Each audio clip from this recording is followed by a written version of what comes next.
And we're live.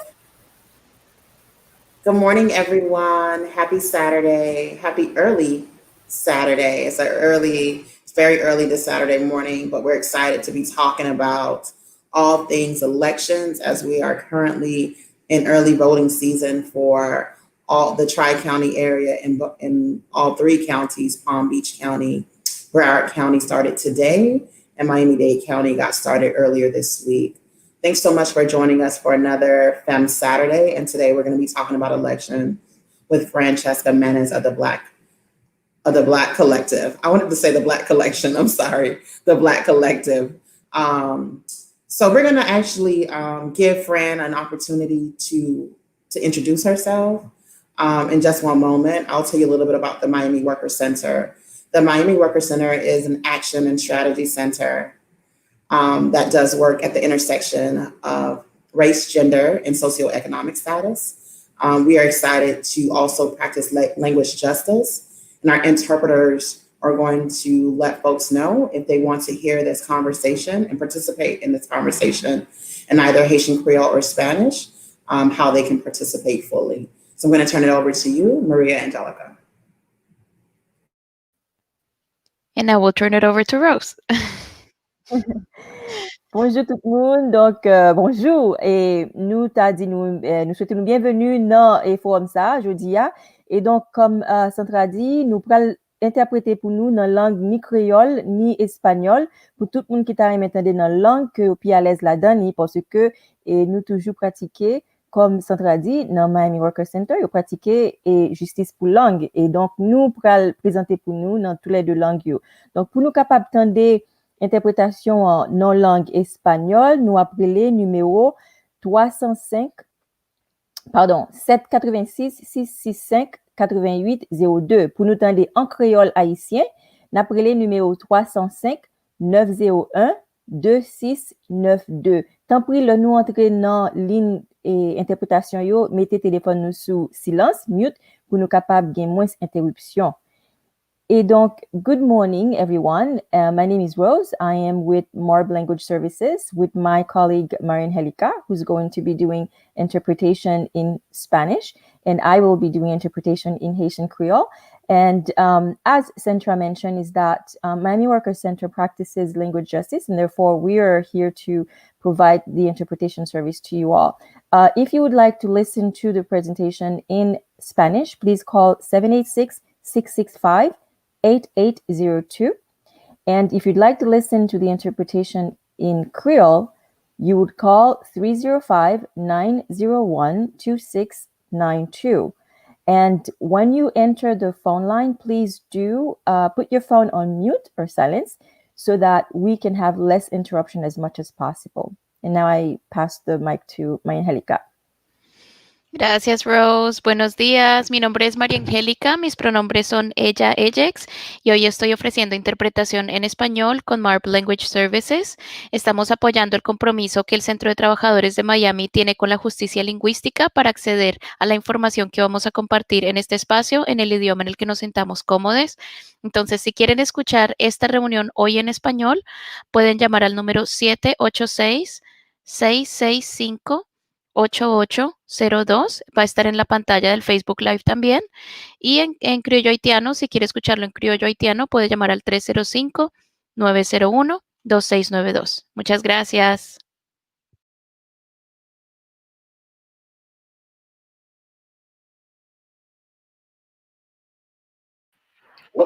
Having a whole conversation. So we're going to have Fran introduce herself and all the things that she does in the community. Then we'll get right into our conversation this morning. All right. Well, good morning, everyone. Welcome to Fem Saturdays. My name is Francesca Menace, or just Fran. And I'm one of the co-founders and the board chair for the Black Collective, new organization here in the community centering the African diaspora and our experiences. Our primary focuses are increasing the political consciousness of our communities by doing these types of events and making sure that our people know what is on the ballot and knowing the ways to plug in and the ways to engage, as well as amplifying the economic power of the Black community and making sure that people understand the connection between politics and economics and how that allows our communities to flourish and thrive, and creating intergenerational spaces so that we can continue to build out our Black community here in South Florida. I wear many other hats, including with local progress of the Center for Popular Democracy, working with local elected officials across the country. And I come to this work by way of political organizing, electoral justice work, and so many other things that I could say. And I ain't gonna ramble because I just want to get straight into it. Sure. So it's 2020. There's a lot going on. There's a pandemic. We hope folks are still keeping safe. Florida numbers are still in a delicate, and we're still in a delicate situation here in Florida where the pandemic is not under control. It is also we're in election season. It is time to make those decisions around primary elections, what our primary election results will be. We're trying to figure that out. So, Fran, can we just actually walk people through what is a primary election? Why are folks voting in August? We thought, folks vote in November. So break it down for folks. What is a primary election? Yeah, so primary election, and particularly when we have a presidential year, we have layers of elections because we had our presidential preference in March, and people were like, I thought that was the election. And it's like, no, we're choosing, for whoever's the sitting president, we're choosing for the other party who is going to be the candidate.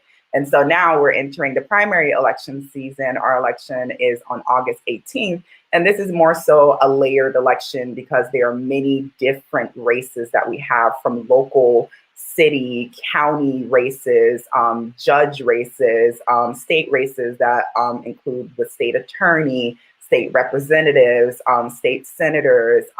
And so it's just like, again, understanding that there are so many layers to the primary election, but ultimately this is mostly locally based, although there are some state races on the ballot. And so this is where we get to flex our muscle and show our power and get people to really understand that local elections are just as important as the election that is coming up on November 3rd, because many people are just kind of like, it's August, I don't really have to turn out. And I'm like, all politics is local. Everybody, I'm sure people hear that saying all the time and it doesn't really resonate or it doesn't really connect to them. But in this moment of COVID, we have seen what that actually means and what that actually looks like, and how local government is the government closest to the people. And so they have more of a responsibility to our communities than those who are congressional members or our president or our US senators. And so we ask constituents and residents and voters to really lean into the local elections, because your mayors, your council members, your county commissioners, they control millions and sometimes billions of dollars in budgets that reaches police departments, our health, these rental assistance programs that you see that are being created, these utility assistance programs that are being created. These are local governments showing up for their communities. And so you're going to see a lot of that on the ballot for these for the August primaries.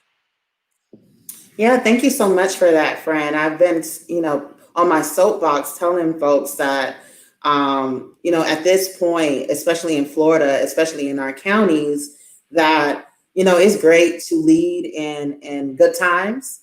It's when the rubber meets the road that you really need to think about who's leading. And we're leading in unprecedented times right now. We're living in unprecedented times right now.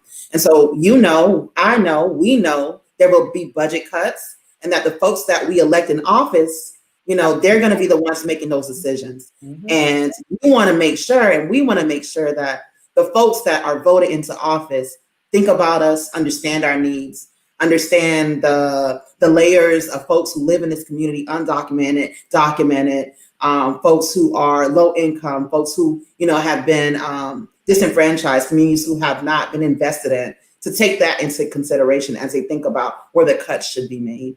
I think, just to echo what you're saying, a lot of folks don't vote in August. And what would you say to that? You talked a lot about how the decisions are made, but I think it's even more critical, right? Yeah, no, I mean, and the thing about it is just like, again, it's like we have a lot at stake. at the end of the day in August, because the way that people choose to show up for our communities is showing itself right now for those who are currently in office and seeking another position or a higher office. And so it's like we're basically evaluating them based on their actions right now. And so, we're having a nonpartisan discussion. We're two 501c3s that can endorse. And so just know that what we're talking about here is more of like understanding the roles and the responsibilities and the authorities that these candidates who are running and seeking these positions of power, and ultimately how they can show up. Because, normally for people who are not fully informed on the way that we engage and the accountability and the responsibility that we have as voters, that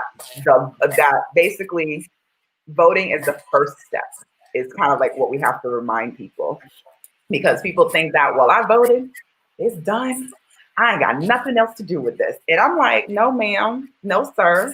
The work has just begun. Because we're going to have county commission meetings. We're going to have council meetings. We're going to have budget conversations where they need to allocate and appropriate resources, whether it's fire, police, whether they decide to prioritize mental health, youth development, workforce development, housing, issues around climate. All of these things are going to fall within the hands of local government and our state and our federal level. And so it's more of like, are my priorities being reflected in the decisions that are being made? And how am I actually making sure that I'm holding our elected officials accountable? And so it's part of like our civic duty, our civic responsibility that, many of us feel that we don't have to step up. And so it's like, again, there's a lot at stake in our community because, as you've mentioned, budget cuts are going to be real coming into COVID, because at the end of the day,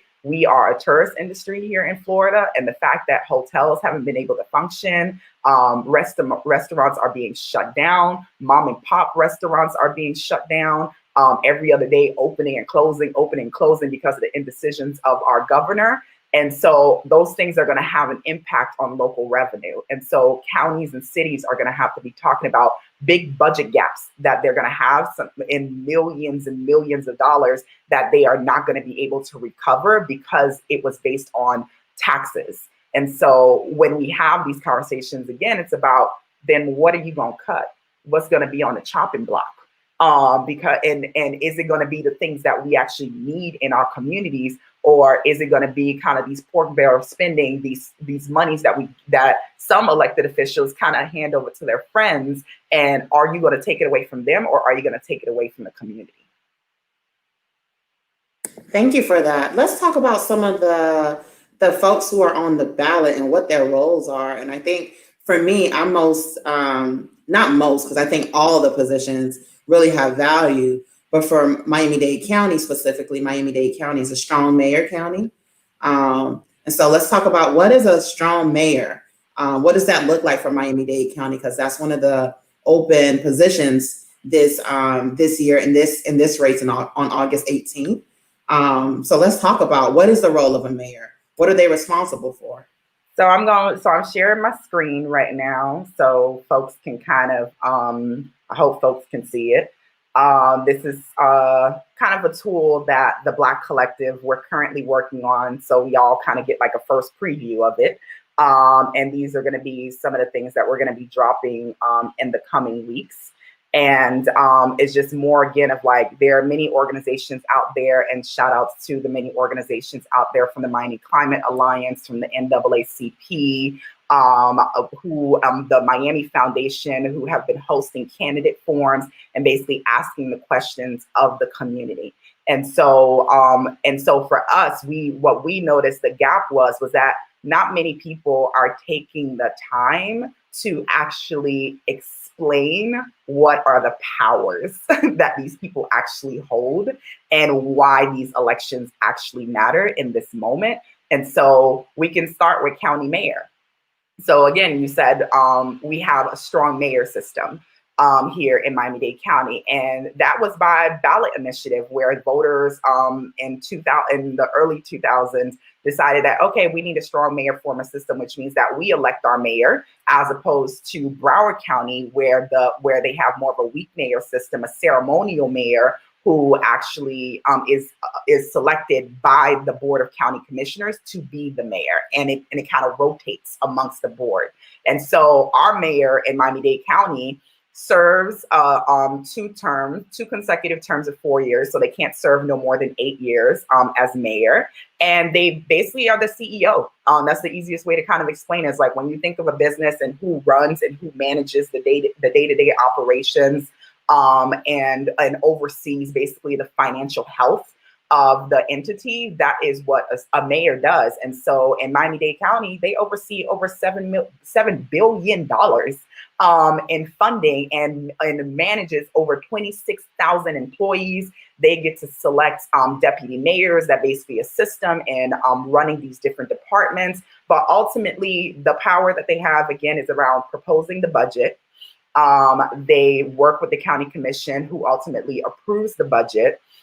And they work with the department heads, again, around setting the priorities. And for the most part, again, around unincorporated Dade, because I know we'll probably have future conversations later down the line where we start going deeper into these things, but like getting people to understand of, do I live in a city or do I live in unincorporated Dade? Because if I live in unincorporated Dade, whenever I have an issue, the first person that I got to call is the county commission.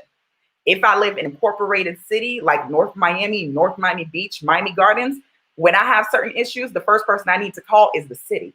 And so most people don't really know that. And so, again, it's like the role of the county mayor, again, it's like they just oversee a lot, from the Miami International Airport, Port Miami, the water and sewer department, the Miami-Dade Police, fire and rescue. And so they have a lot of responsibilities. And so we have many people vying for that seat right now. We have 6 people who are vying for that seat. And so we'll see what the race is going to be, but there's a lot of responsibility that carries with that position. Thank you for that. So I'm so happy you talked about really going through the roles and what powers they have. Another organization I'm affiliated with, shout out to Alvin Sansum, we've been doing a series since June about that very thing, about the powers that folks have. And specifically, for Broward County, it's not a strong mayor, like you said, but for Miami-Dade County, I think it's important for folks to understand that the mayor, again, has veto power, that the commission can vote some things in, and the mayor could be like, actually, no. So, things like that we have to take in consideration in terms of who's in these positions and how they reflect us. I think the other one we want to talk about is also state attorney. I'm not sure how, state attorney is really important right now. And I'll let you scroll down because, there's been a lot during, again, 2020 has shown a lot, and not that police brutality is new to us in 2020, is that we were home, we're going through the pandemic. And also, while we're home, we're trying to Netflix and chill and trying to figure out what's going on with this pandemic. Then we see this uprising of, again, more police brutality. So let's talk about the role of the state attorney and why it's so important that we don't only hashtag BLM, that we don't only hashtag Black Lives Matters, that we understand what roles, are the work that we have to do in terms of getting folks that, reflect us and our values into office. So let's talk about state attorney. Exactly. So with the state attorney, I mean, that one, when we talk about how we want to reform the criminal justice system and who has so many of the powers that matter to our communities, particularly Black and brown people, it rests with the state attorney. And so in other instances, especially for people who like to watch crime shows and stuff, they may know the state attorney as like the district attorney or the prosecutor. But here in the state of Florida, constitutional officers, state attorneys representing the 67 counties across the state. And so they are ultimately holding one of the chief positions here in the state of Florida with the criminal justice system. They are responsible for prosecuting crimes and leading investigations. And most importantly, and this is where I kind of want people to really fully understand what they actually do, is that at the end of the day, they have the decision to prosecute or not to prosecute. When we look at certain crimes that are being committed, when we're looking at, families who, because of the circumstances that they're living, because of COVID, where someone may be shoplifting, but they're shoplifting and they're shoplifting Pampers, or diapers or baby food. The prosecutor is the one that has the discretion, the power to decide whether or not I'm going to move forward with that prosecution. What we're seeing at around the national level, and when we're seeing all of these instances of policing basically, and police abusing Black people or killing Black people, basically, Black people being targeted just for breathing while Black, living while Black. And the fact that many of these police officers are not being prosecuted, that is because the state attorneys in those areas are deeming what those police actions were as not criminal. And so we have an opportunity to really do a proper evaluation of the person who is in this role. Have they been doing and have they been showing up for the community? One of the other things we talk about is on the national level, when we talk about how the changes in the criminal justice reform that we need to see, the transformations that we need to see, the rights that we need to, the wrongs that need to be righted, is how we criminalize poverty. Many people are in prison or in jail awaiting trial, and they're awaiting trial because they cannot post bail. Families don't have the money to post bail. And so again, the prosecutor or the state attorney here makes recommendations on bail for pretrial and whether or not that person is going to spend their time in prison. And these are people who probably committed misdemeanors where it's like, again, I, took some diapers and, I took some baby food, but I'm going to have to sit here in jail until my trial because I don't have a family member that could post $100 bond, or $100 bail. And so cash bail and the ending of the cash bail system, because again, ultimately, it's like a feeling of criminalization of poverty because people cannot post it. They again also have the chance to basically offer a second chance of like, again, I'm not going to move forward and prosecute this crime, making recommendations on how much a person will serve. And judges listen ultimately a lot to state attorneys around how they prosecute, what they will prosecute on. Will it be a misdemeanor? Will it be a felony? They are the ones that ultimately decide what are the charges that are going to be put against someone who is being accused of a crime. And so we have two people who, this is not updated. Hold on, refresh. We have two people who are running for this position, and we're gonna get this right. We're gonna get this right. We're gonna get this technology right. Technology is not my friend today. Technology, I need you to be my friend today. So we have two people, and we have Catherine Rundle Fernandez, who is one of the who is the incumbent. So she is currently the one in this position, and we have Melba Pearson, who is challenging the incumbent for this position for state attorney. And it's up to the community of who do they want to choose? Do they want someone new, or do they want the same old? And so it's more again of like, this is their decision to make. But ultimately, again, I cannot emphasize how much power this person holds and who they choose to prosecute and not prosecute, and who they choose to give second chances to, all in the name of the authority that they have. So yeah, I can keep rambling there, but at the end of the day, it's like, do we want to continue to criminalize poverty because people can't pay their bail, people can't pay their fines and fees, which lands them back into prison? Do we want to give people second chances? Do we want to start chipping away at the prison industrial complex, which basically is like a rotation wheel that puts people in and out of prison, the recidivism, people going in and out? Or do we actually want to rehabilitate our community and provide the resources that they need?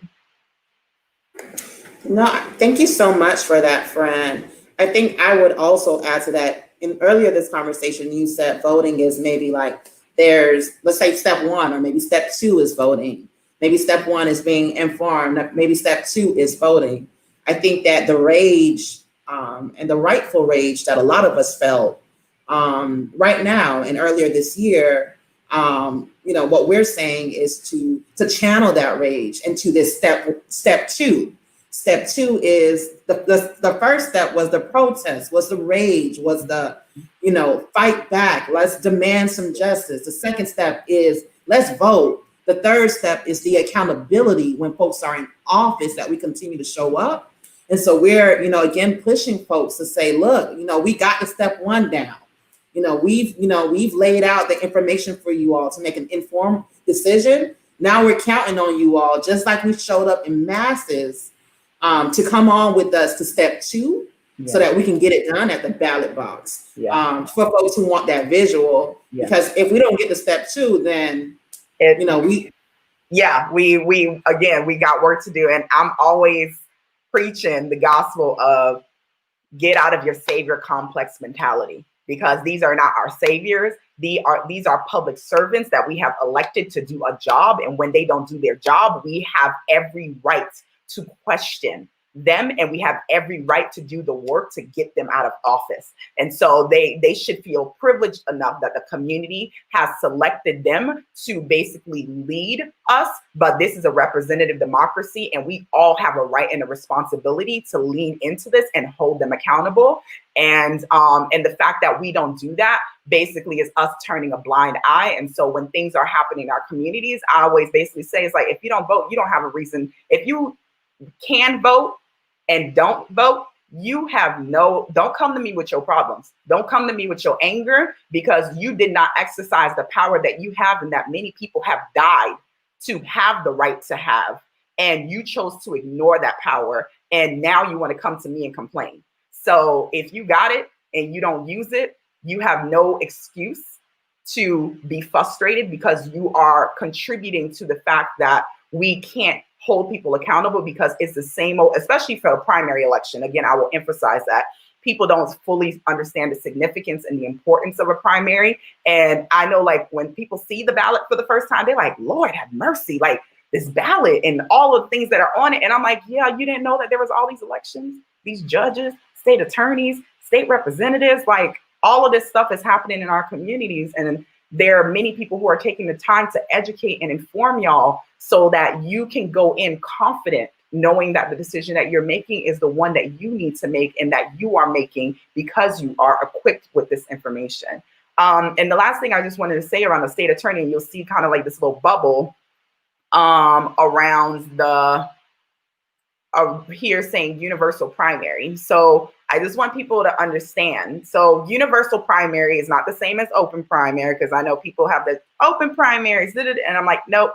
In Florida, we have closed primaries. So if you're a Democrat and there's a Democrat on the ballot, you vote Democrat.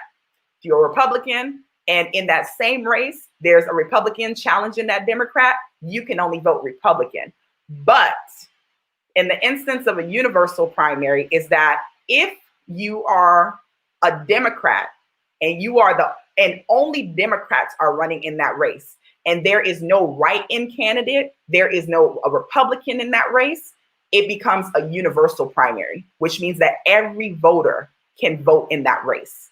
And so you'll see two Democrats and you're wondering why, as a Republican, this person is showing up on my ballot. It's because it's a universal primary and there is no Republican challenger and there's no write-in challenger. And for a few of the districts and the House districts for state representatives, and for the state attorney, there are several universal primaries, which means it's not only Democrats who are going to be voting for this Democrat who's going to be elected, Republicans, non-party affiliates, independents, Green Party. If you are a registered voter in that area, you will be able to vote in that election because it is now a universal primary. Thank you for sharing that information, Fran. I think that's really important. And I just also want to come back to the state attorney. I think for us, when folks are talking about the system is working against us, the system, we showing y'all who's a part of the system. Who's part of the system and who's holding a big chunk of that system, because they have a lot of power to make a lot of decisions that either harm us or can do good for us.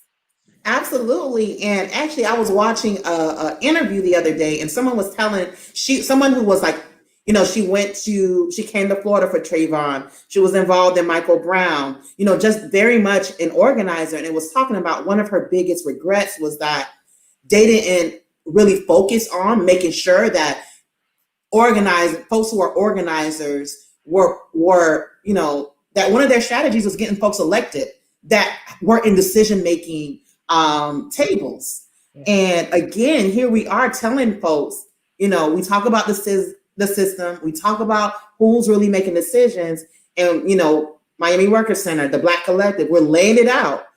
When we think about how folks get charged, who doesn't get charged, why some officers go free. This is the system, and you have a role to play. We all have a role to play in making sure that that system can work for us. And when it doesn't work for us, we still have a role to play in holding those folks accountable. And then I'll also say that these folks don't work for free. No, they don't. Hello. When folks say people are public servants, those are our tax dollars that pay them. And so I know we're sensitive about our money, and we want good quality. I want to return on my investment. Exactly. And so if your money is going, before you even see your money's already sent to the public servant. So again, it's not only our power, it's our dollars to make sure that we vote the most qualified, the folks who get our community, who understand our values, to vote them into office. Who do you want to go to next, Fran? We can go to possibly county commission, because there's a lot of changes that are happening there. Let's go there. Let's go. Yeah. So with the county commission, again, this is a position where they hold a decent amount of power. They ultimately are the legislative branch of the county government. So the mayor is part of the executive branch, and the county commission is the legislative branch. They basically write and pass laws. And at the local level, we don't call them bills, we call them resolutions and ordinances. And so with that, they also have the power to approve the budget. So it's kind of like the distinction you got to make of the county mayor. Because we are a strong mayor, they propose the budget. Usually sometime in September, the mayor will come out with a budget address and say that this is my proposal. Out of your $7 billion, this is how I want to spend this money.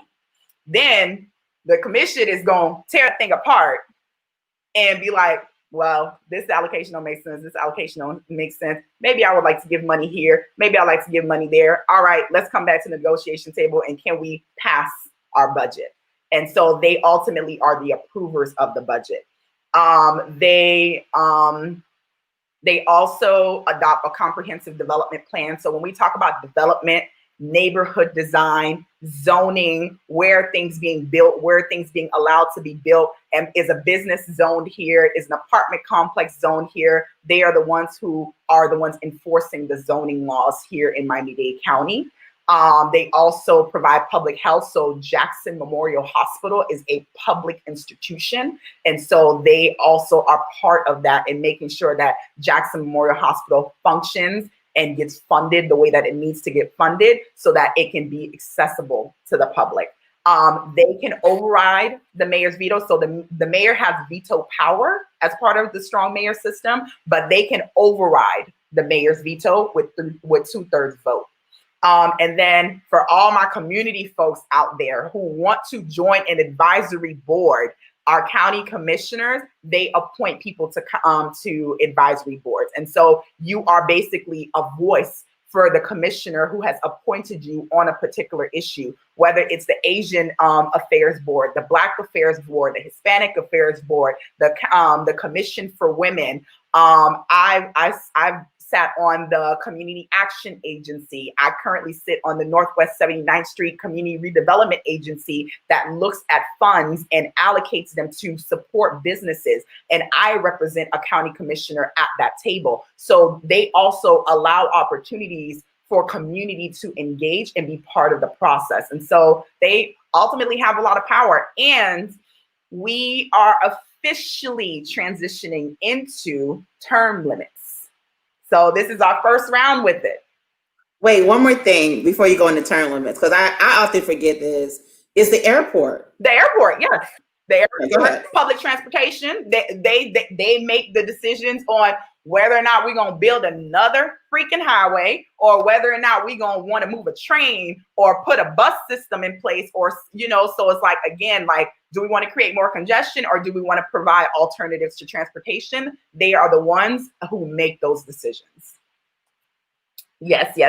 And regulate taxis, the jitneys, all of those things, licensing, all of those things fall within the purview of the county commission.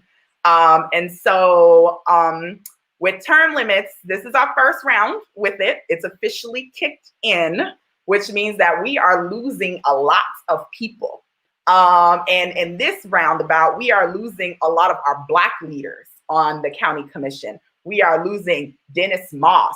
We are losing Barbara Jordan, and we are losing Audrey Edmondson.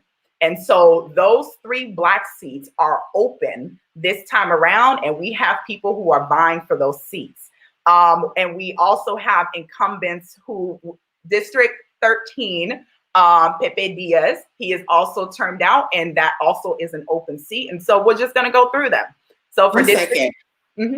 Sorry. So when we talk, maybe you're going to do this right now. Okay, you got it. Because I wanted to talk about specifically what's the areas for the district, but I see it underneath it. So you have District 1, where you have Oliver Gilbert and Sabrina Fulton, Trayvon Martin's mother.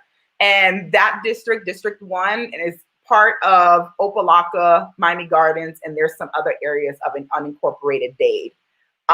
You then have District 3, which is where I used to live before I moved up to Broward County. And this is, it's currently Commissioner Audrey Edmondson's seat, but she is one of the people terming out.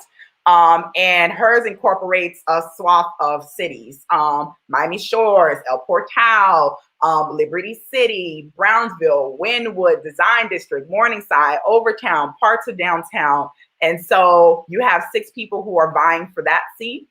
You have the incumbent, Eileen Higgins, in District 5. Her district, again, parts of downtown Miami, Brickell, Miami Beach, Little Havana, Shenandoah.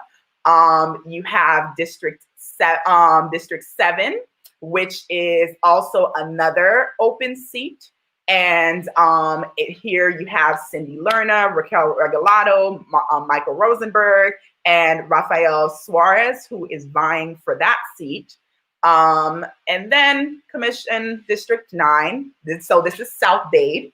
And this is the seat that is being vacated by Commissioner Dennis Moss.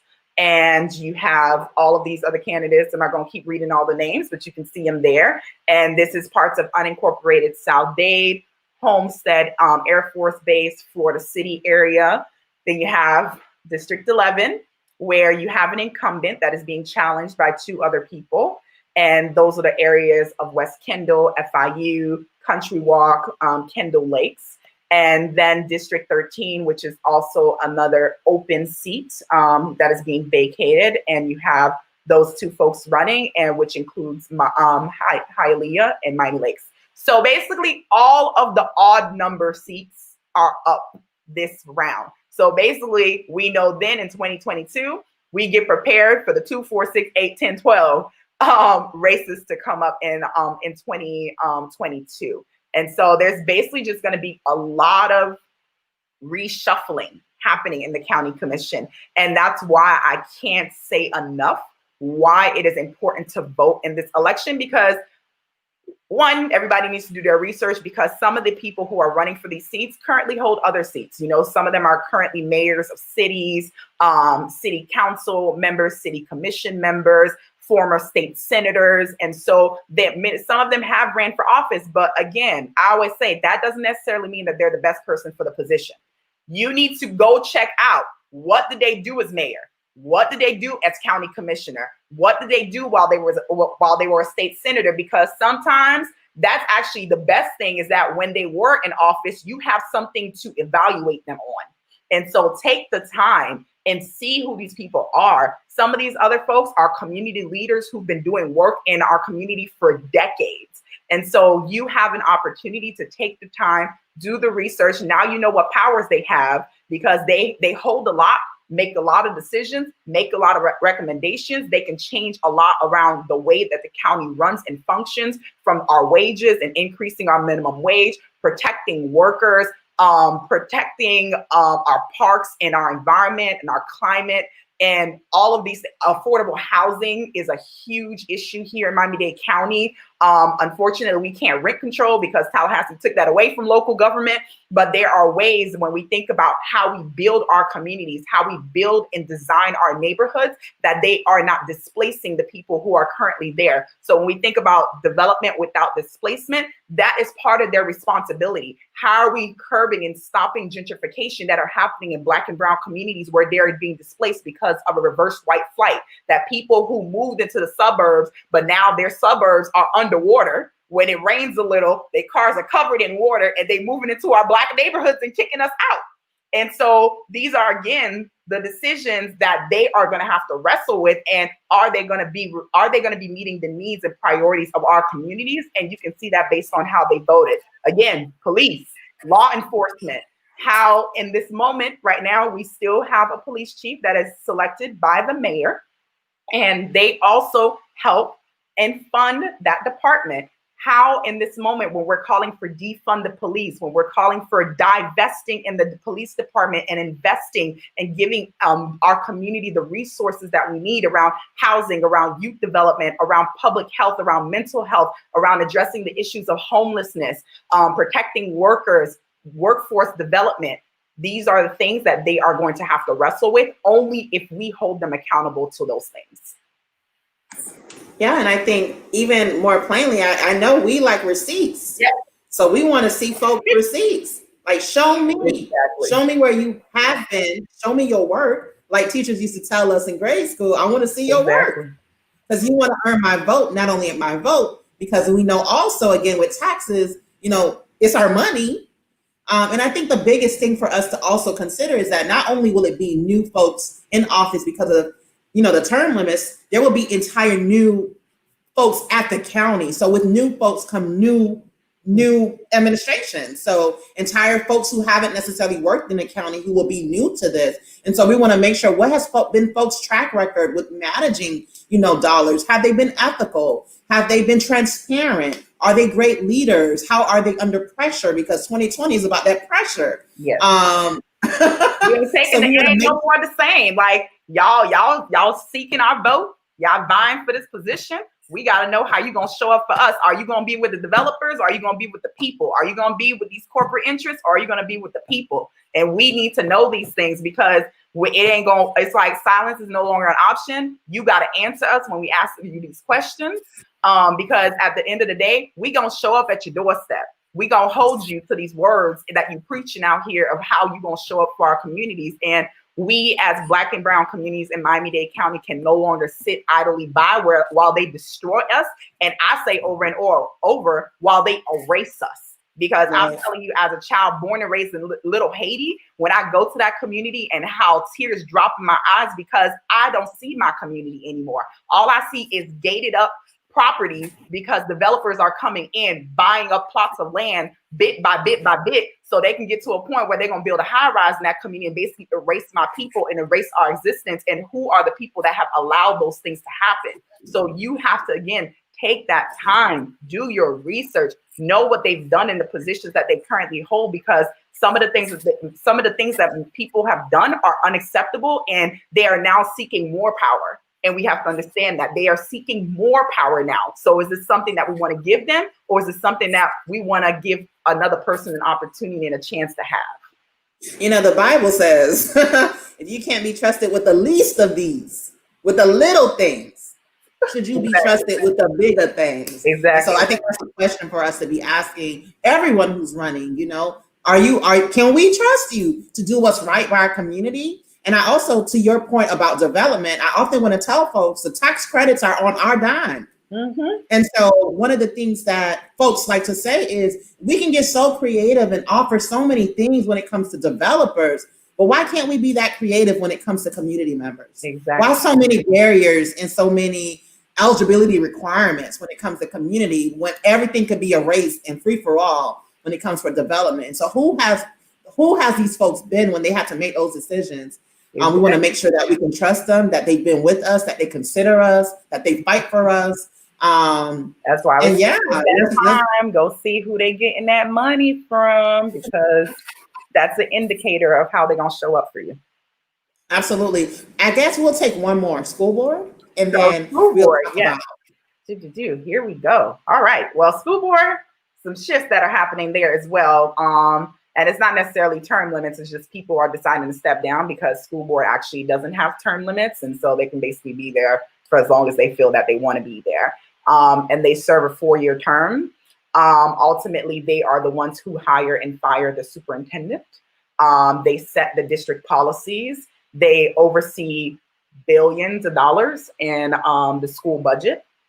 And ultimately, again, approving curriculum. And the reason I say the approving the curriculum, because they had came up recently with Dr. Dorothy Bendros-Mendigal about how we're teaching about racism and how we're teaching our Black history in schools, and the fact that it came up for a vote on the dais. And then you had some people saying that we don't want to teach our children about racism. I'm like, these are the decisions that they make, and so there's going to be some changes there. There's definitely a lot of races, but the Black collective, I only have 2 of them here, but people can definitely take the time to go see some of the other races. And so we have District 3, where you have 6 people vying for an open, 5 people, vying for an open seat. And these encompass or comprise of Miami Beach, North Bay Village, Bal Harbor Island, Sunny Isles, North Miami Beach, and Golden Beach. And then you have District 9, which also is another one in South Bay, where you have Palmetto Bay, Florida City, Homestead, in those areas. But there are, I believe, another 2 districts that are also open. It's basically kind of like, again, like the odd number districts are up. So you also have 5 and 7. There is just, like I said, the Black collective decided on prioritize these 2 on our voter guide that we're going to be putting out. But there's definitely, again, like understanding what power they have, understand the decisions that they make. They also, their budgets is not just around, again, like how we're paying teachers, how we're running our district, but they also have capital budgets that people sometimes don't fully understand that, yes, the school district is an independent school district, because in some states, in some cities, the school district and the city is one. And that example is in New York City. And so when we're talking about these school openings and the decisions of whether or not we're going to reopen, whether or not we're going to go virtual, in areas like New York City, this is the mayor, de Blasio, who is making that decision, as opposed to in Miami-Dade, because they have hired Alberto Carvalho. He is the one that is making the decision of, are we going to keep our children safe, or are we going to put them in harm's way by allowing them to go into the schools and in this moment of a global pandemic. And so just knowing that there is a level of responsibility. And so with capital budgets, this is also about when we see new schools being built, when a school building has deteriorated so much, where they make the decision of like, we have money and we're going to build a new school. And so that is part of their capital budget, where they're like, okay, we can build new schools because we have the money to do so. And so there's a lot of power that comes with that as well. It's very similar to like the county commission structure, more so than anything. It's like, again, it's a legislative body, but that deals directly with the school system.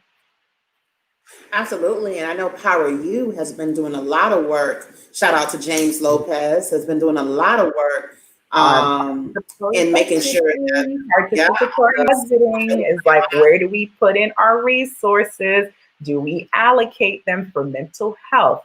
Do we continue to prop up the cradle to prison pipeline that is clearly basically pushing our children into the juvenile justice system, into the criminal justice, into the criminal legal system? And so these are, again, the decisions that they make of like, what are going to be the alternatives? Like, how do we provide resources to our students that need it? Because we have one of the largest homeless youth populations in the country, and these kids still need to go to school and still get an education. And so do you deem it important to get them the resources that they need so that they can continue to thrive in school? while dealing with home issues and home matters? Are we providing mental health counseling for them? Are we providing career development for them so that they understand that, you know, many of us, we grew up in as Haitian children. We all know we grew up saying that you're going to be a doctor or a lawyer. There ain't no other career out there to our community. And so it's like having counselors, having career development to be able to see that there are other opportunities beyond the traditional, that there are vocational schools. Because I'm like, my AC repairman makes way more money than I do, you know, and it's like under my plumber makes way more money than I do. And so it's like everything doesn't have to lead to a road of going to a university, but that they are tangible skills that students can learn. And they are the ones that decide what investments are made in furthering our youth's education. Thank you so much, Fran. All of this really matters. We are running out of time. I want to talk about deadlines. So today is the last day to get your mail-in ballot, to request your mail-in ballot. They done made everything simple. You can go online and request your ballot. You don't have to fill out an application and have to mail it in. But if you're old school and you want to do that, you have to physically go to the post office so it can have that postmark on it. Right. So request your mail-in ballots in the time of COVID. Make sure you feel safe. And if you are requesting it today, you need to be submitting it on Monday, basically. Exactly. You don't want no trickery in Florida. Can we talk a little bit? So early voting is happening in every county, in the Tri-County area right now. It's all open. I think actually all throughout the state of Florida. So whether you're in Palm Beach, Broward, Dade County, early voting is open. Make sure you go out and vote early. We don't want to see the lines that we saw in other states. So I want to make sure folks get it done because Florida has a history of some of that stuff. Go ahead, Frank. Yeah, and so I'm trying to show our, so again, like we're finalizing our toolkit because I always gotta let people know, like the Black Collective is like a working board. We do this work together. And we build out this work together. And so we're finalizing our our voter engagement guide. And so you'll see here, early voting started in Miami-Dade County since Monday, and the same thing in Palm Beach County. And today is the official day for early voting here in Broward County. And so there are many locations that you can go to vote. And the beautiful thing about early voting, it don't matter where you go, you can go. That's the flexibility that you have, is that you can use this time of like, oh, I'm at the grocery store. Oh, I'm near the library. Let me go and vote. And so you can go do that. And so there are 23 designated locations in Miami-Dade County. There are 22 in Broward County, 18 in Palm Beach. And with Miami-Dade County, I still haven't confirmed with Broward, but I know with Miami-Dade County, they also have drop boxes so that are there during the time that the polls are open, so that if you don't feel comfortable mailing in your ballot, you can go drop it off at that at a location. There's a drop box that you can drop it off at. Thank you so much, Fran. Can you tell folks how to find you if they want more information on you and the Black Collective? Oh, I always say just find me on Facebook. I'm pretty easy to find. I'm very flexible and amenable. So at Franny, like I think it's at Franny Menace is like my Facebook page. So you can find me there, and I'm happy to answer any questions. And our hope is that at the end of this weekend, we will be able to drop our voter guide. And so again, you will notice very quickly, ours is not about telling you who to vote for. It's about telling you what powers and authorities that they have to make decisions in our community and who the candidates are. And Vote Miami, which is a project of the Miami Foundation, Radical Partners, have been doing a great, amazing job of centralizing everything. All of the candidate forums that have been held around the county for every different race that is out there. And so we are making sure to provide that link as well. So you don't have to go searching for, I need to hear what they said on this issue. Everything is in one place. And so we'll also be providing that link in the guide for folks to seek out more information. Absolutely. And I think I want to also shout out Engage Miami, who's been doing an amazing job trying to get youth and young adults excited about the elections. So they have a guide as well on all the communities. And I'm always so impressed with the amazing work of Black and brown folks in this space who are really making sure that their communities have that information, the information needed. all the Black organizers, all the Black organizations, all the Black campaign managers who are really trying to figure this out during this pandemic. You know, hats off and Creole is chapeau bas, because we see you all, and we know it's been difficult this year. It hasn't been easy, but it's so worth it because we want to make sure that our communities can continue to thrive. Thank you so much, Fran, for spending this time with us on this Saturday morning. I know you have a full day. For people who want to vote by mail, please remember, look at your license and look at how that signature look on your license and try your best to make it look the same way, because we don't want your ballot to not be accepted. Or if you don't feel confident about the signature and doing it the way that you see on the license, folks, you have the time to update your signature by just submitting a new voter registration form. But it's just very important because we don't want your ballot to not be accepted because they are doubting the signature, as well as if you are planning on mailing it in, please give yourself at least 3 or 4 days before the election so that it can get there on time. You cannot mail your vote by mail ballot on election day because it will not be received. So give yourselves at least 4 days before the election. And I'll tell you specifically what date that is because I'm telling myself 4 days. So basically give yourself by the 13th. Give yourself at least the 13th to mail it in so that it can get to the SOE's office on time. You know, funny enough, they've been saying that there may be a backlog to folks should try at least a week. And so again, we know Florida. We always make the news. We know the foolery. We know the trickeries out there. So do your due diligence and don't wait till the last minute.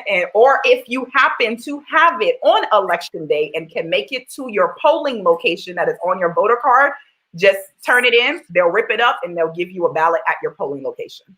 Absolutely. So thank you, Fran. Stay with us, everyone. While Fran is going to drop, we're going to pause for 2 minutes. We're going to bring in Brittany, who's with the Black Futures Lab, and we're going to be talking about the Black Agenda 2020. So thank you again, Fran, for starting us off, and we'll be right with you all.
Hello, everyone. We're going to get started shortly. Hi, Brittany. Welcome. We're Hey, going Sandra. to, hi. And we're going to see if our interpreters are ready as well, and we'll get right to it.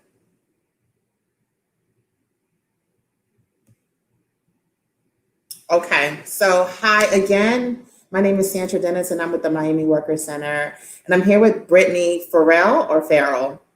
It's Farrell. Farrell. Thank you so much for that. Of the Black Futures Lab. And we're going to be talking about the Black Agenda 2020, excuse me. Right before we get started, we're going to have our interpreters come back online and tell folks how to participate in this conversation if they are in need of any kind of interpretation. And we'll go ahead and start with Rose.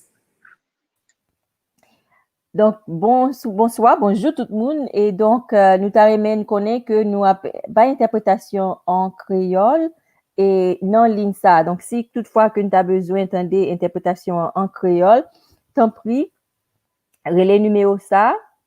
Donc, c'est 305 901 26 92.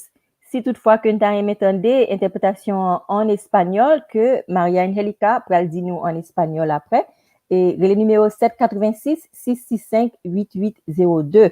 Et donc, nous soulignons n'aptons nous. Tant pis, mettez téléphone sous mute lorsque nous entrons dans la salle interprétation. Merci. And good morning and good afternoon again, everyone. My name is Rose, and I will be providing interpretation for you all in Creole, and my Angelica, my colleague, will also be doing it in English. And if you would like to listen to the interpretation in Creole, please dial 305-901-2692, or if you'd like to listen in Spanish, please dial 786-665-8802. We will be there, and when you enter the room for interpretation, please put your phone on mute so that we can have less interruption. Thank you. Thank you, Rose. Buenos días, mi nombre es María Angélica, mis pronombres son ella, ellex, y hoy voy a estar ofreciendo interpretación en español con Marb Language Services. Si ustedes quisieran escuchar esta increíble información que se va a presentar hoy, pueden llamar al número 786-665-8802. El número también está en la pantalla. Y si quieren escuchar la información en criollo haitiano, Rose les interpretará en el número 305-901-2692. Los números están en la pantalla. Muchas gracias. Thank you so much, Rose and Maria Angelica. We are here for another Fem Saturday, and I'm so excited to be here with Brittany. We've been working closely with the Black Futures Lab to do some pledges to make sure that we, I would say black out the ballot, but make sure that Black folks specifically are getting to the ballot in this election cycle, not only August 18th during the primary election in Florida, but also in November for the general election. Again, I'm Sandra Dennis with the Miami Worker Center. We are a strategy and action center. We do work at the intersection of race, gender, and socioeconomic status. I'm going to turn it over to Brittany to introduce herself and all her fabulousness on this Saturday morning. Hey, good morning, Sandra, and good morning, everybody. Thank you for having me on this Saturday morning, Sandra. My name is Brittany Farrell. I use she, her pronouns. I'm an organizer and a policy associate with the Black Futures Lab. In the Black Futures Lab, we are an organization that is transforming Black communities into constituencies that change the way power works on a local, state, and federal level. And by doing so, we're doing this to make Black people powerful in politics in every facet of our work. We have a number of strategies and tools that we use and helping us do that. Like Sandra mentioned, we have the Black to the Ballot and Black Agenda, but we also have the Black Census Project that informs both of those initiatives. Sorry, you all. The Black to the Ballot, with Black to the Ballot, we're in partnership with Miami Worker Center, and we have been since the Black Census Project as one of our key partners. And what we do with this program in particular is we're registering, engaging, and activating Black voters. And we're using the Black Agenda 2020 as a guide. And I'm going to tell you all about the Black Agenda in just a little bit.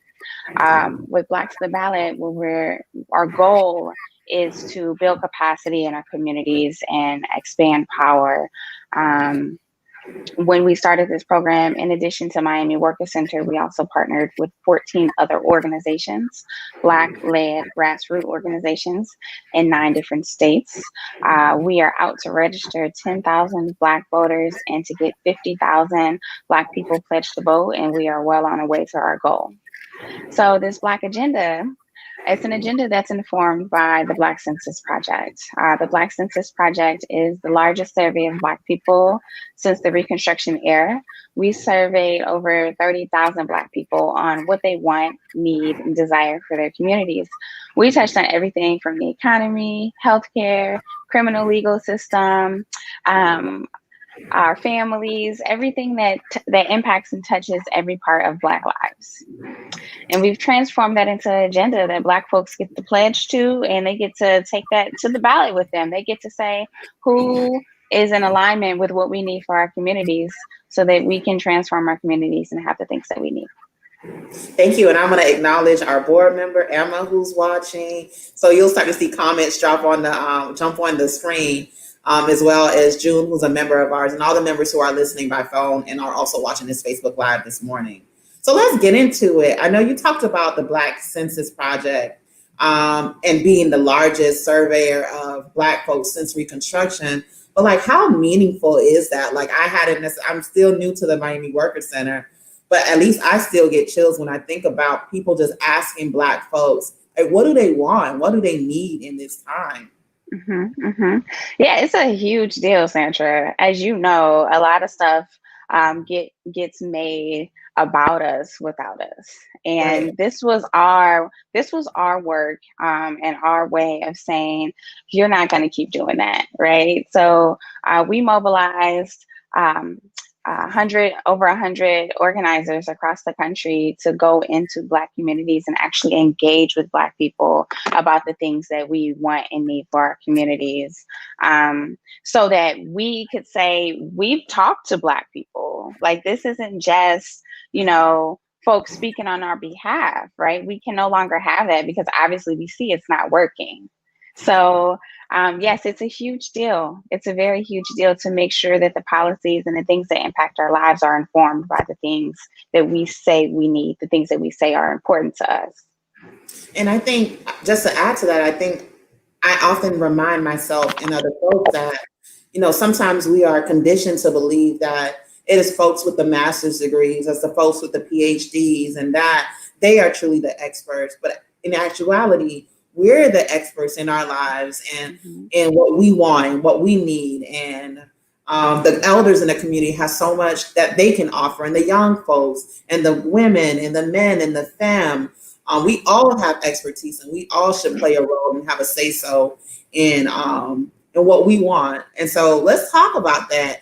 Let's talk about the Black agenda. So what is the Black Agenda 2020? What are we focusing on in terms of building or making Black folks powerful in politics? Yeah, you're absolutely right. So the Black Agenda, and I'll share the link for everyone so that they can view it.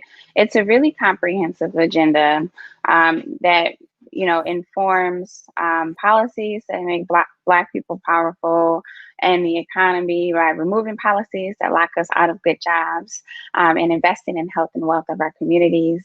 It also includes things about our society, right? So rejecting toxic culture of white nationalism by calling it out at every opportunity and in front of every audience. This is well outlined in the Black Agenda. It talks about things that impact our communities, including climate crisis. It's almost as if you wouldn't think any Black people talk about climate crisis when really we are impacted by environmental injustice in ways that are completely disproportionate from the rest of society. So we want climate crisis to be prioritized as a national crisis, and really taking into consideration how Black communities are hit first and worst by disasters. We talk a little bit about our democracy and confronting systems, voter suppression, even that conspires to steal our vote and to suppress our vote, and building a democracy that's promised to all of us. We also talk about our families and we propose challenges to policies and practices that leave us living sick and dying younger. Our legal system, we call for the ending of using incarceration as a problem solver in our community that solves problems of migration and poverty and disinvestment from our communities. We want the money that's invested into policing and prisons to be reinvested into our communities and into our families so that we can thrive. All of the stuff that informs all 6 facets of our Black agenda, again, it's what Black people have said. This impacts us in this way, and this is the changes we want to see. When it comes to, for example, rising college costs, Black folks have said that the cost of colleges is becoming a barrier to making sure that their children are able to be educated. When we talk about Black children in public schools, a large majority of Black people said that Black children, instead of being prioritizing their education, Black children are being treated like criminals in schools.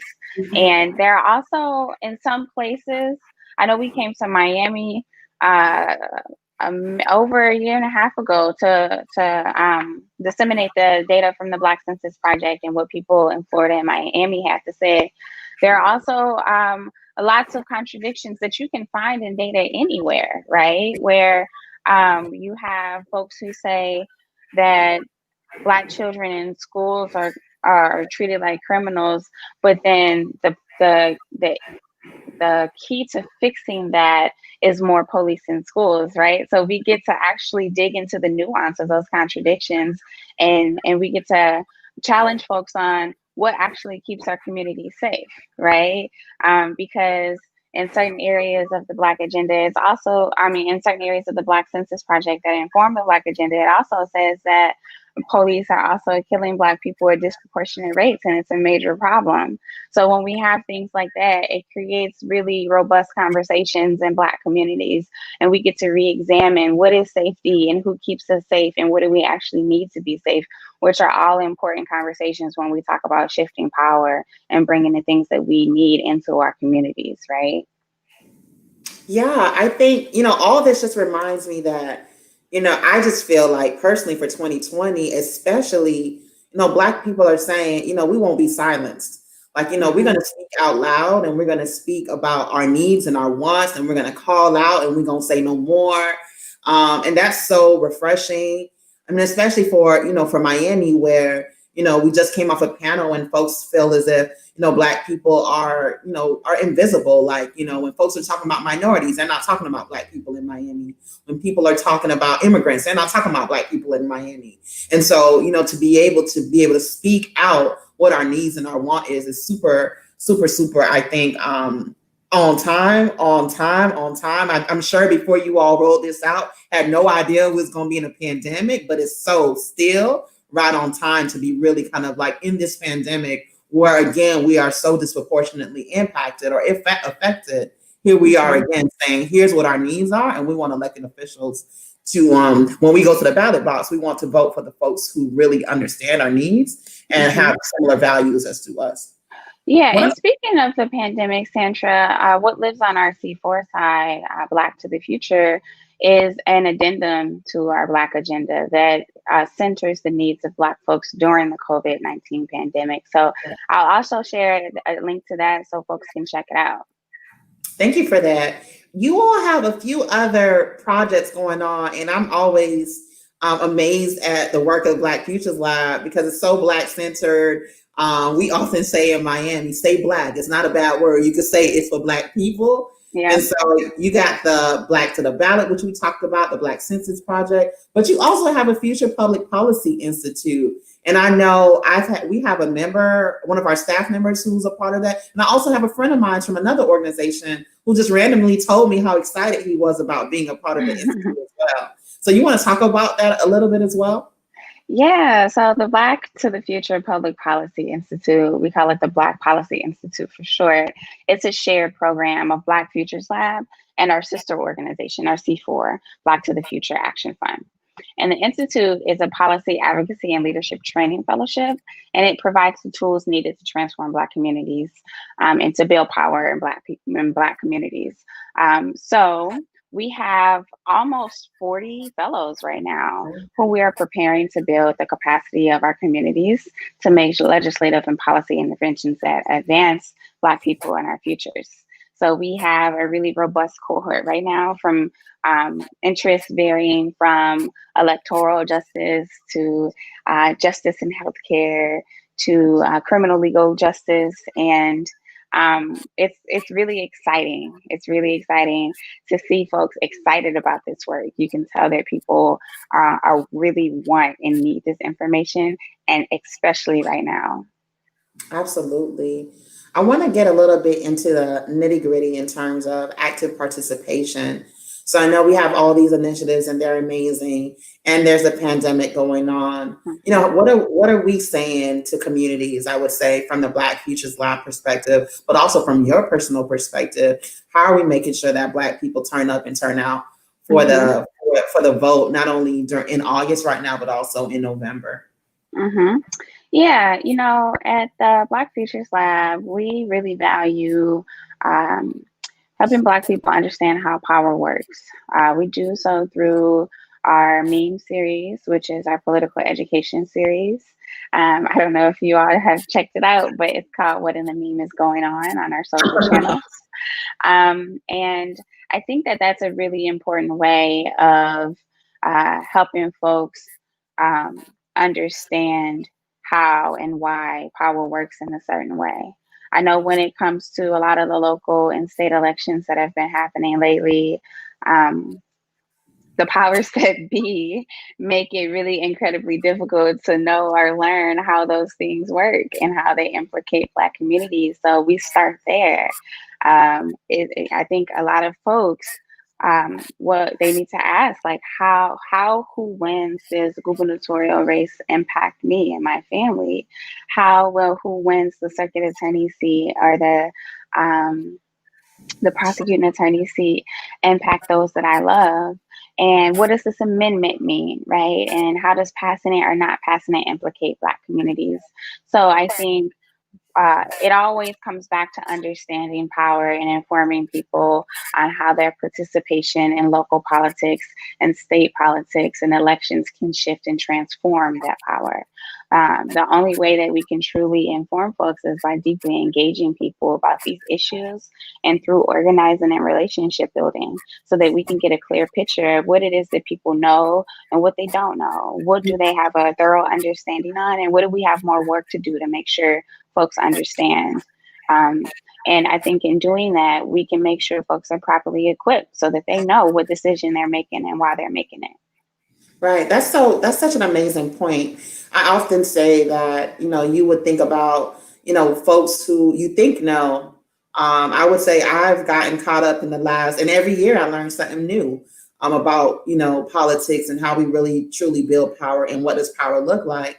And so I think that, you know, not to make assumptions that folks know more than they actually do, and for folks not to feel embarrassed about not knowing as much as they would like to know, because we're all learning. Even us who've been a part of organizations who are leading some of this work, we're learning every day, and we're trying to make sure that we got the information we need to make sure that our communities understand it as well. But just to kind of like land even more on the power, I think we're talking about right now is early voting in South Florida. All throughout Florida. And we have the state attorney.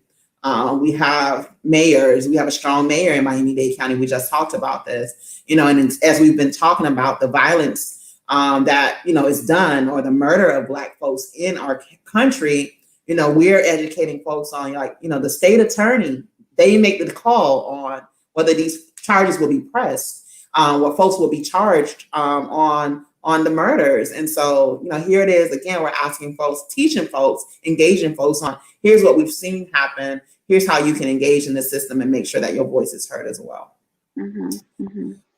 There's also voter suppression tactics. What are y'all thinking about? What are y'all planning? How do we make sure? Some folks are saying not to trust vote by mail. It's already beginning. We're already seeing it. What should we say to our folks in making sure that folks feel safe and that they feel like their vote will actually count. Yeah. So you're right. There is a narrative going around right now around vote by mail being fraudulent, or it could have negative impacts on our election.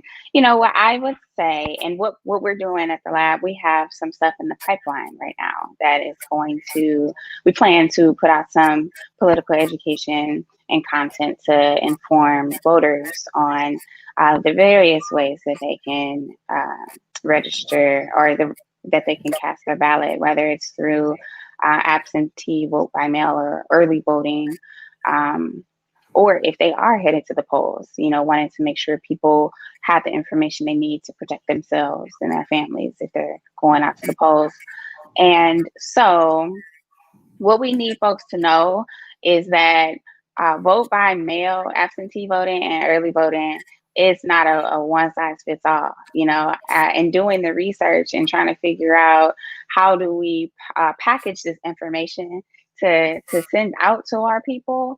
Even myself, I have learned that they make this stuff so hard and complicated for folks to understand. If it's not having the information in a centralized location so you can access it, it's having information that's very contradictory, and it's done like that intentionally. It was not any surprise to me in doing my research around early voting and vote by mail that a lot of the states that I found some of the most confusing, contradictory information was in some of those states that we oftentimes declare as being, oh, this is a red state. Those states are red by design, and so it's like, I look at those voter suppression tactics and I'm like, it makes it hard.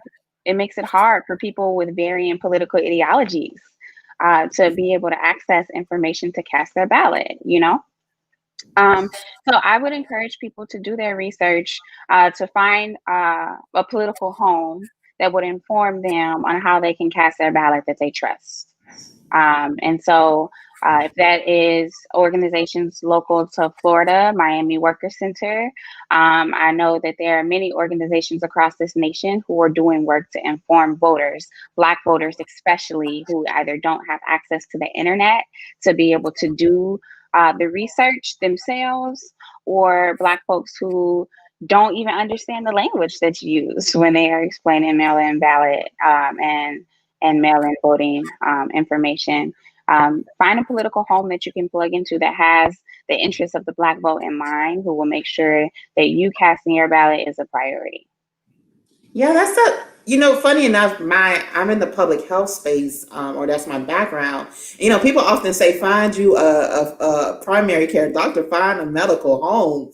And I'm like, oh, you got to have a medical home and a political home. And that's such a catchphrase. So whoever wants to run with that, go ahead and run with it. We're going to hashtag that. You don't only need a medical home, you need a political home to help you make these decisions, because that's all a part of your life. So I think that's something that we're going to hold on to, and maybe we'll put it on a postcard or something, because we want to make sure folks are healthy as well. I think maybe we're actually going pretty quickly. I want to kind of talk about also, again, the focus on Black people. And so some folks are, we're so used to things being like the whole catch-all.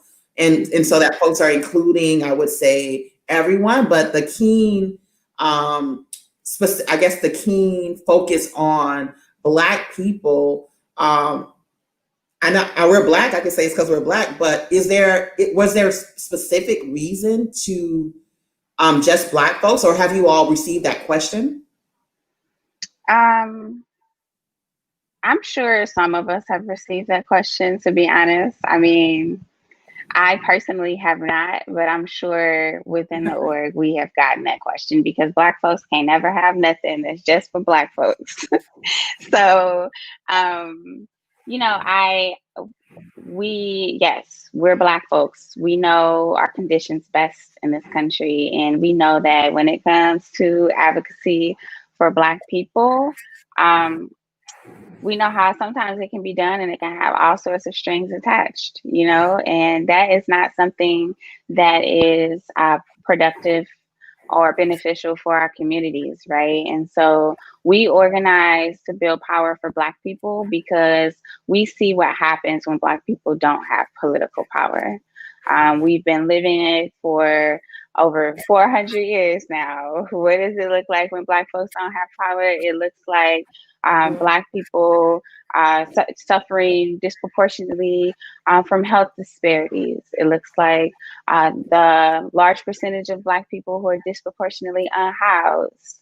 You know, it looks like Black people unfairly suffering in the prison industrial complex. You know, we know what it looks like. And I'm sure you can relate, Sancha, in terms of knowing that there are no other folks who can organize Black communities better than Black people. You know, one of the most important things about our strategies is we incorporate cultural relevance into how we organize in Black communities. Black folks, you can knock on a Black person's door once to talk to them about something. If they don't see you no more into the next election cycle, they don't want nothing to do with you. You know, community, like relationship building is deep and it means a lot in our communities. And we don't just want to organize folks to go to the ballot and cast their ballot and they never hear from us again. You know, we want Black folks to know that how important it is for us to be in relationship with our communities, right? And we know that with many of the partners that we have across the country, they value that as well. You know, it's not a touch and go. It's we're building something together that we can all benefit from. So that's what we believe in. That's what we know our partners believe in. And that's how we think the work can best be done.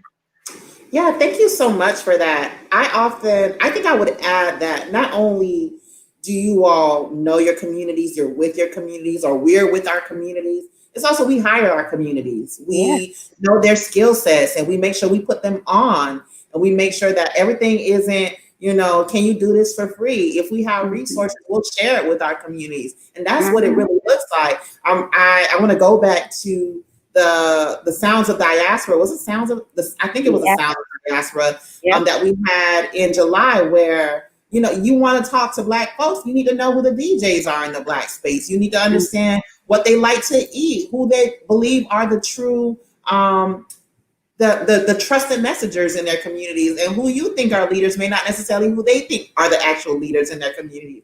And so making sure you're in relationship, I think, is really important. And to land this specifically for folks like the Miami Workers Center and in spaces like Miami, that it's okay to be Black specific. And that's all right. And, you know, because of the urgency of what we're seeing in our communities, it's even more important for us to say, hey, something is not going right in this community, in our community, and we are the ones to bring those solutions to that.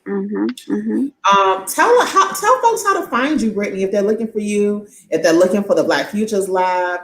How can folks better connect with you all and everything that's going on? And I'm sure you all have a lineup of things that are coming until November, if you want to talk about that as well. Yeah, we sure do. So we are gearing up to put out a lot of content leading up to November around what's at stake this election and why folks need to get to the ballot and cast their votes, why folks need to get to the polls to cast their votes. And we also have some digital events that are coming up that folks want to tune into. So we have some stuff coming up around COVID-19 and voter suppression tactics, and how COVID-19 is going to really amp up the way that our vote is suppressed in a number of different ways. We will put some information out about when that event is happening soon. And I'll tell you how you can figure out when that's going to be. I'll give you all of our social channels. And then we also have an event coming up that is about a FEM agenda with some of our partners in Nevada. And if I'm not mistaken, Santra, y'all should get tapped pretty soon. So we have an event coming up that is about disinformation and how to identify it and how to stay vigilant. So leading up to the election, we feel like this is content that needs to be in the front of everybody's mind. How you can track and keep up to date with what's coming up, we have our social channels on Instagram. It is Black Futures Lab, as well as on Twitter and on Facebook as well. For my own personal social, I will direct folks to my Twitter account, and that is at Badula Ablangata. It is very long, so I will put it in the chat so that folks can follow if they so desire. Thank you so much for having me, Sandra. This has been a really good conversation. Absolutely, Brittany. Thank you so much for coming on. I really appreciate you and so happy to get to know you a little bit better. We look forward to continuing to collaborate with the Black Futures Lab, and we are so excited about the amazing work that you all are doing. Stay hydrated. Keep your mask on. Let's get to the finish line. That's right. So much appreciation and definitely so much power. Thank you so much. Thank you. Thank you. We're going to wrap there. I don't believe, really quick, I'm sorry. I didn't even look if there were any. Nope, there aren't any questions. There's a lot of fabulous comments. And we're going to wrap here. Enjoy the rest of your Saturday. Thank you so much.